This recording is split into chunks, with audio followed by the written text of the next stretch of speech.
Hey tout le monde! Je fais différents tests pour voir ce qui est mieux en termes d'endroits pour filmer, si vous avez plus de luminosité dans le salon, dans la chambre. Enfin voilà, dites-moi ce que vous en pensez. Je trouve que ce plan est plutôt pas mal, même si encore une fois la luminosité vient toujours d'un côté, donc j'ai le visage clair que d'un côté, mais bon, je pense pas que ça dérange au niveau de la présentation des tissus. Donc je vais commencer tout de suite. C'est vraiment le type de vidéo qui revient constamment sur ma chaîne parce que j'adore faire ce genre d'exercice, de voir un peu ce que j'ai en stock au niveau de mes patrons, au niveau de mes tissus et de faire des associations pour la saison. Donc en fait vous avez quasiment que ça sur ma chaîne, soit des bilans couture, soit les projets couture de saison que j'ai envie de faire. Donc j'espère que ça vous plaît autant qu'à moi, même si j'avoue que j'aimerais un peu varier le contenu. Mais faute de temps, j'ai du mal à me détacher des vidéos confort, on va dire, que je vous présente ici. Donc je vais essayer de voir pour peut-être varier un peu plus, parce que c'est pas les idées qui m'en manquent, mais c'est plus le temps. Et aussi, comme on est en hiver, j'ai pas beaucoup de moments pour filmer, parce qu'en général c'est le week-end. J'ai pas d'autre solution que filmer dans le week-end, donc il faudrait que je trouve une autre organisation, mais en tout cas j'espère que ce genre de vidéo vous plaît. Et donc on va attaquer et je vais vous parler des projets que j'ai prévu de faire pour la saison du printemps. C'est une liste non exhaustive, vraiment j'ai pioché on va dire les choses que j'ai le plus envie de coudre. Je sais pertinemment que j'arriverai pas à tout coudre, qu'il y a peut-être des projets qui vont s'ajouter en plus, d'autres qui vont carrément être modifiés parce que je préfère coudre ce tissu dans ce patron là. Donc en fait c'est vraiment pas figé, c'est pour le moment les idées que j'ai. Et je me suis vraiment limitée, je crois, à 10 ou 11 projets, parce que sinon j'en ai encore le double à vous présenter. Donc j'ai fait qu'une sélection pour cette vidéo-là. La première cousette que j'aimerais faire pour la saison, et pour le coup je pense qu'elle changera pas, c'est la robe Louis, je pense que ça se prononce comme ça, Louis, de Caledonia Dream. Donc je mettrai la photo ici. J'aimerais faire la version robe, parce que vous pouvez décliner ce patron-là en robe ou blouse. Moi j'aimerais faire la version robe dans une viscose que j'ai achetée au CSF de l'année dernière chez Promode. Donc ça fait un petit peu des motifs, je trouve que ça fait un peu motif indien. Vous allez voir qu'il y a pas mal de touches un peu vert et pastel dans les propositions que j'ai faites pour le printemps. Et je pense que dans ce tissu là ça va être super et je pourrais sans doute la porter pour le travail, donc c'est top. Et toujours sur ce patron là, j'aimerais aussi me faire la blouse dans une viscose que j'ai depuis un certain moment, qui provient de Mondial Tissu. Donc c'est une viscose avec des motifs animaliers, plutôt des animaux de la jungle on va dire. C'est un tissu qui est pas mal transparent, hein. Je pense que vous le verrez dans la caméra. Enfin, c'est souvent le cas de toute façon avec les tissus blancs.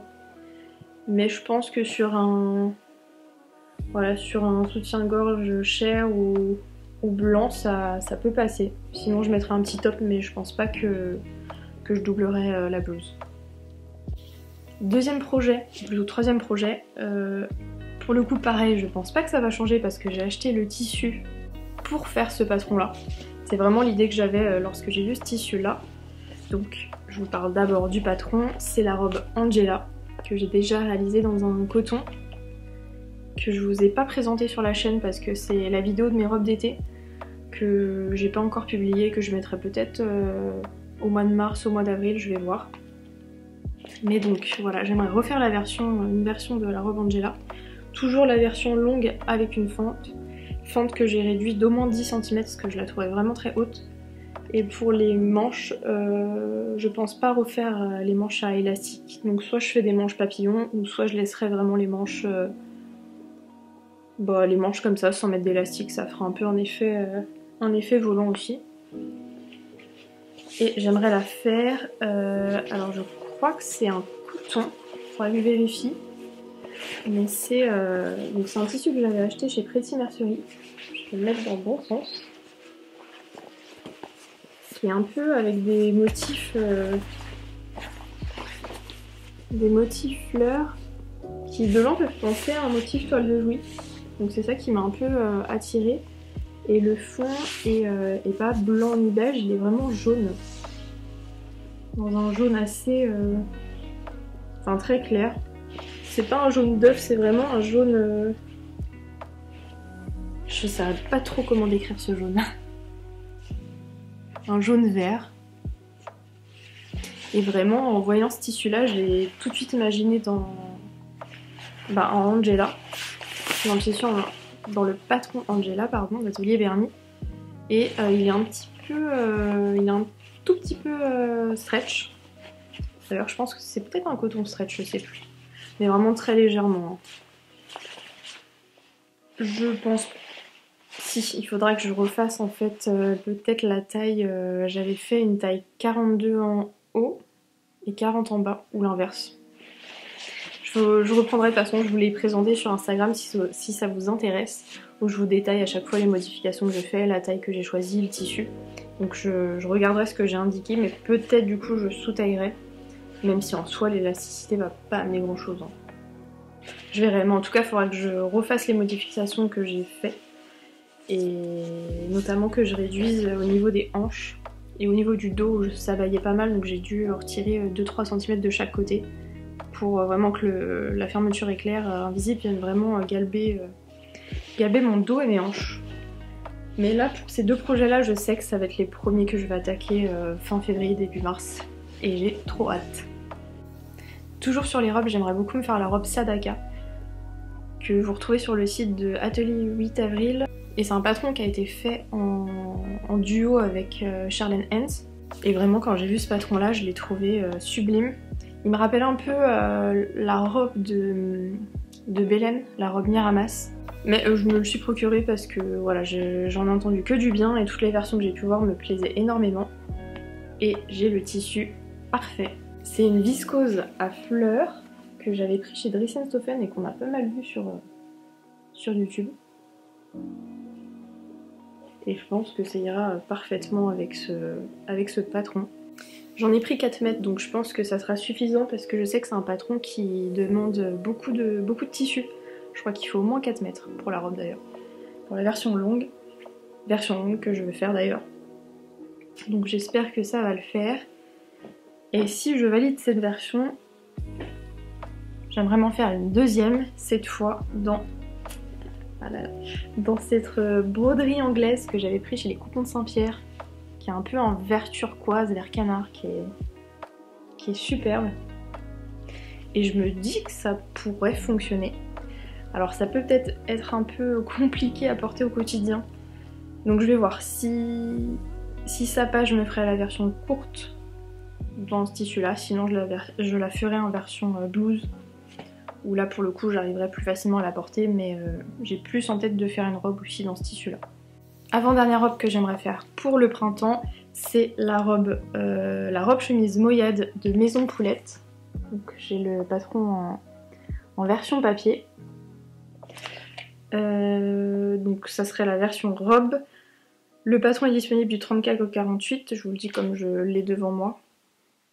Mais sinon je vous remets tous les liens à chaque fois des tissus et des patrons qui sont toujours disponibles si vous voulez aller voir la gamme de taille qui est proposée.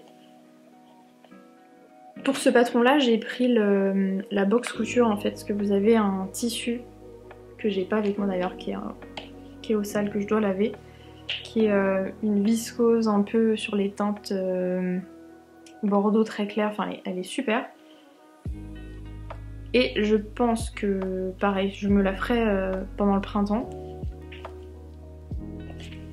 Mais en première version, j'aimerais me la faire dans... Attention, c'est une viscose qui est un petit peu atypique, je trouve. C'est une viscose que j'ai pris chez Pretty Mercerie parce que j'ai vraiment eu un coup de cœur sur le motif, sur les couleurs. Alors pareil, c'est quelque chose qui va être assez compliqué à porter et j'avais longtemps hésité à faire soit la robe la robe Pénélope de Maison Fauve, sauf que je me suis dit que avec ce tissu là il faudrait vraiment un projet qui soit assez droit et qui ait pas beaucoup de découpe pour que le motif s'exprime vraiment vraiment bien. Et je me suis dit que le faire en version chemise, ça pourrait aller. Donc Je vais tenter, j'espère que je vais pas me louper.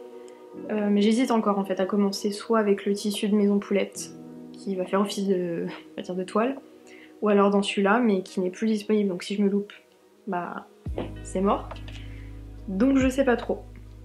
En soi, je me dis que c'est une robe chemise, donc je pourrais partir sur une taille 40, sachant que j'ai déjà cousu un patron de Maison Poulette, donc c'est la taille qui me convient, la taille 40. Donc soit je décide de rester sur cette gamme-là, ou alors je pars sur... je surtaille, en partant sur le 42, en me disant qu'au pire, bah, comme il y a une ceinture qui vient resserrer la chemise, ça pourrait passer. Donc je vais voir, ça faut que je réfléchisse encore un peu. Et je vais vous présenter la dernière robe avant de passer sur les blouses et les autres projets. Là j'hésite encore sur le modèle de patron pour ce tissu là. Donc c'est une popeline de coton. C'est un des derniers tissus que j'ai acheté chez les Coupons de Saint-Pierre. Encore une fois là j'ai un peu succombé au motif. Je sais pas si c'est une couleur qui m'ira vraiment, bon on verra. Et je l'ai imaginé soit dans la robe Atlas de je ne sais plus qui, donc je vous mettrai la photo juste ici avec le nom. Ou alors j'hésite en fait avec la robe Elena. Donc en anglais je crois que c'est Elena Wrap Dress, quelque chose comme ça. De Just Patterns je crois. Et j'ai vu plein de versions super belles. Donc j'hésite entre les deux. Dites-moi ce que vous en pensez. Soit une robe avec une grosse ceinture sur le devant. Et je crois que c'est une robe portefeuille pour la robe Elena. Et la robe Atlas c'est pareil, je crois un haut fermé en type robe portefeuille et un nœud sur le côté. Dites-moi dans laquelle vous verrez mieux et bah, en fonction de vos retours je pense que je prendrai la majorité. Et je ferai sans doute un sondage aussi sur Instagram pour voir ce que vous en pensez. J'aimerais ensuite me faire deux blouses. La première c'est la blouse Camélia de d'Irendo. Pareil, je vous mets le visuel ici, qui est sortie le printemps dernier si je me trompe pas. Et j'aimerais la faire dans ce coton. Alors je pense que c'est un coton qui est un peu mélangé avec du polyester, je l'avais trouvé en brocante l'été dernier. Et je me dis que ça pourrait vraiment être sympa, donc c'est un coton avec des rayures blanches. Je sais pas si, pareil, c'est un coton qui est un petit peu transparent. Mais comme la blouse Camélia est caractérisée par des volants, je me dis que ça pourrait passer. Sauf que les volants sont sur les manches, je sais plus. Bon, à voir. Sinon, pareil, je vais pas la doubler, je mettrai un top blanc dessous. Pour la seconde blouse, je sors vraiment une relique de mon stock parce que je pense que c'est un des premiers patrons que j'ai dû télécharger. À l'époque, c'était un patron qui était gratuit. Je crois que c'est plus le cas aujourd'hui. C'est la blouse Anastasia de la Pie Verte. Qu'on a vu passer pas mal sur les réseaux aussi, qui est caractérisé par des boutons sur le devant qui sont tenus par des brides, donc il n'y a pas de boutonnière. Vous avez tout un jeu de volant voilà, sur le décolleté et des passants, enfin des bracelets au niveau des manches. Je crois de mémoire que j'avais lu qu'elle était pas mal échancrée, donc je réduirais la profondeur du décolleté et qu'elle était assez courte aussi. Donc ça c'est des modifications que je ferai. Et pour ma version, je vais pas du tout jouer dans l'originalité, je vais la faire dans cette double gaze blanche que j'ai acheté chez Dries+Soffen je crois, et qui est un petit peu viré sur un rose très très clair, je sais pas si vous le verrez. Mais j'avais dû le laver avec un autre tissu et ça c'est un petit peu déteint. Bon, c'est pas très grave, ça fera un petit style. Et il me reste plus que deux projets. J'en présente pas beaucoup et c'est des choses que finalement que j'aime bien mettre mais que j'ai pas beaucoup dans ma garde-robe. Donc j'aimerais me faire la jupe Alicante ou Alicante de Belen Paris dans cette viscose que je vous ai peut-être déjà présentée parce que je l'avais acheté une première fois où j'ai fait la blouse, la chemise pardon, Elma je crois de Fibre Maude. Et j'avais tellement adoré ce tissu que je l'ai racheté juste après. Et là j'aimerais la faire dans la jupe Alicante qui je pense vraiment ira super bien avec ça. Et voilà, c'est tout ce que j'ai à dire sur ce projet. Et pour le tout dernier, pareil, c'est un patron que j'ai depuis très longtemps, parce que j'avais dû l'acheter à sa sortie. Il s'agit de la veste Fran de Estelina. Et c'est une veste assez classique, vous avez 2 poches sur le devant. Et vous pouvez faire une ceinture en fait pour la refermer, mais moi je vais la laisser droite. Et j'ai choisi de la faire aussi dans un tissu qui dort, mais je pense depuis 2 ans, voire plus, dans mon stock. C'est un velours côtelé avec des broderies de petites fleurs que j'avais acheté chez Pretty Mercery. Sans doute durant ma première commande, j'avais tellement flashé sur ce tissu qui est magnifique. J'en ai pas un grand métrage, je pense que j'en ai 1,50 m et c'est pile ce qu'il faut pour la veste. Donc vraiment pour le printemps, même l'automne, ça sera trop beau. Au niveau de la doublure, donc pour les manches, il me reste un bout de viscose bleu marine, donc je vais utiliser ça pour les manches. Et pour l'intérieur de la veste, je vais partir sur un coton toile de Jouy. Je pense que ça matchera pas trop mal. Coton pareil qui est un petit peu viré sur le rose, mais je pense que vous le verrez pas trop à la caméra. Voilà, et peut-être que vous aurez remarqué que je vous parle pas de pantalon parce que en fait je suis en train d'en coudre là, j'en ai déjà fait un, donc je pense que vous l'aurez vu dans mon bilan couture juste avant cette vidéo là. Et j'en ai fait un deuxième, et je vais sans doute en faire un troisième. Peut-être qu'il fera partie de mon bilan couture du printemps, parce que si je valide le pantalon, que j'ai vraiment la version parfaite, je le ferai sans aucun doute dans ce coton stretch avec des fleurs dessus. C'est un coton un peu dans les teintes kaki que je trouve magnifique. Pour le printemps, ça serait parfait. Et j'aimerais faire le pantalon Perséphone qu'on a vu partout. Donc voilà, ça c'est un projet que je ferai uniquement si j'ai validé de chez Validé la taille du pantalon. Je pense que je vous ai montré pas mal de choses et que c'est assez varié, donc j'espère que ça a pu vous inspirer, vous donner des idées, encore une fois. N'hésitez pas à me dire dans les commentaires ce que vous avez prévu de coudre pour la saison du printemps, qui arrive doucement mais sûrement, donc j'ai vraiment hâte de retrouver un peu des températures élevées, même si en soi en ce moment il fait 12-13, donc on peut pas dire que ce soit vraiment un hiver froid. Mais c'est surtout le soleil qui manque, donc j'ai très hâte d'arriver au mois de mars et avril. J'espère en tout cas que cette nouvelle vidéo vous aura plu. Et on se retrouve dans les commentaires pour échanger ou sur Instagram. Merci, à bientôt. Ciao.